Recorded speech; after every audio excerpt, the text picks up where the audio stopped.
บรรยากาศกับบรรยากาศลูกกุ้งกำกามตัว2 บาทครับน้ำส้มพี่น้องทุกคนเลยนี่ทุกคนบ่ายสุดท้ายครับพี่น้อง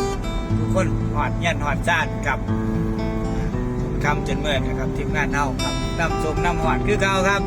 พูดคุยกันครับสวยส่งเสริมแลกเปลี่ยนความรู้ครับครับเดินทางกลับแล้วครับปล่อยให้พี่น้องครบทุกคนนะครับจะให้ดูบรรยากาศการปล่อยครับพุ่งมาในบรรยากาศดีเปิดเรียกทุกครับ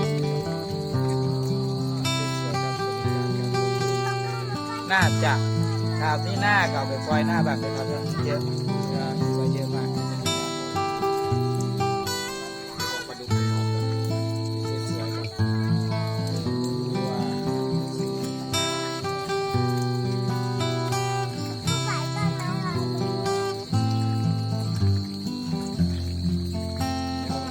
จักตัวไม่เล่าบ่ายนี่นะ